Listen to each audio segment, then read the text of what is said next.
CSI project was funded by Eric's development partners from Sweden. It had three main objectives. That is education enhancement, prevention of communicable diseases, and the third one was strengthening child protection systems in the community.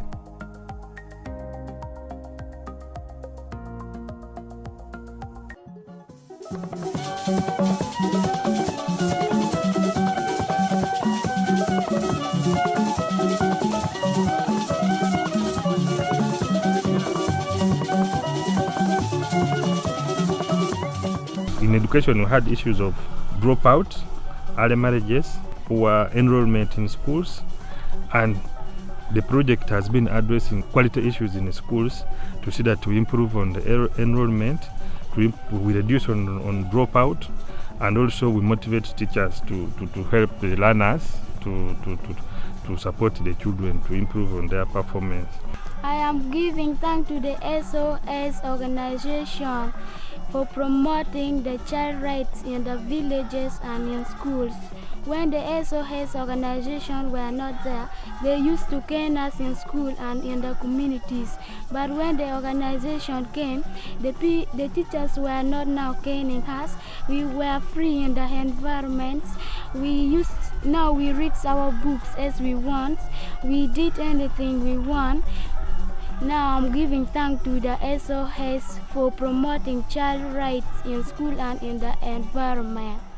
The status of the school when I came, the challenge that I met were the following. One, there was low parent contribution, low parent attendance in meetings, escape of the children at school, high dropout rate, late coming of the teachers.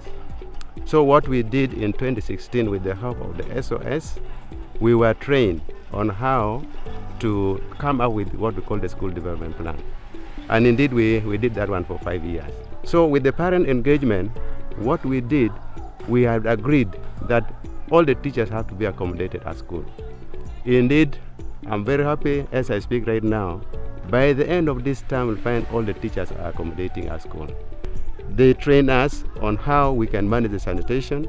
They even supported us with what we call the tools, the wheelbarrow, the hose, the pangai.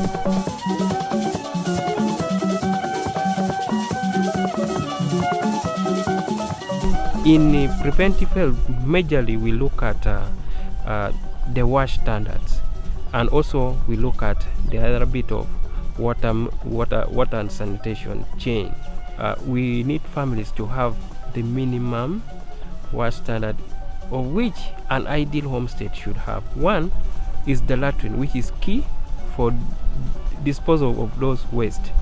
Nearby the latrine, we need to have also a tip tap, whereby a tip tap and a shop, whereby after visiting the latrine, we need to wash your hand and clean it well. And within also the homestead, we need to have the drying racks.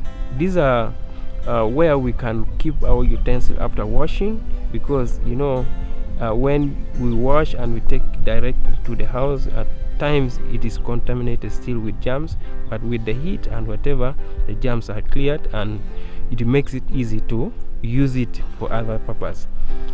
Also in the homestead, we need to have a rubbish pit where all this waste from the kitchen, from maybe the compound we sweep, we need to take all this rubbish to the pit. Also in that element of preventive health, also we look at the water chain. The water chain, at the water point, we have the water user committee.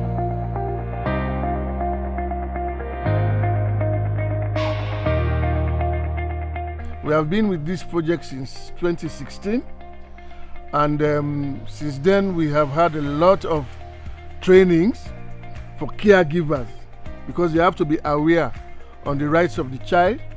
Then we strengthen the structure, the sub-county and the community. We usually train them to know and recognize the rights of children. And finally, for the children themselves, we also engage them for them to know how to express themselves for them to know their rights. We usually conduct exchange visits.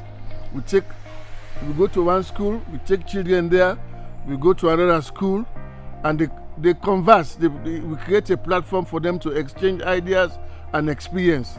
This project has been implemented for 3 years, and we have been in close partnership with the community structures, sub-county, and the district. ERICS has done a lot. I remember in Objective 1, which talks of education, there have been a lot of activities done there. We have built the capacity of teachers.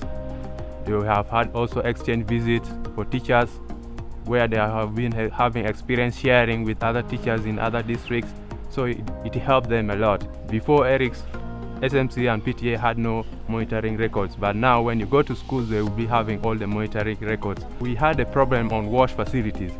Always people did not know even how to use a latrine. The level of latrine coverage at the sub-county had been low, but during the implementation of the project under Objective 2, we have had improvement in the level of people having latrine at the sub-county. I will appreciate always what ERICS has done, building capacity of WAP. Right now WAP are doing a great job. They are now facilitating. We have a lot of activities during child protection.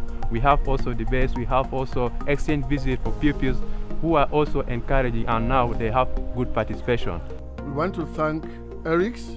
They provided the fund, but they did it through SOS Uganda, SOS International Uganda. And they have been flexible. They are very, very good. They are very different from other donors.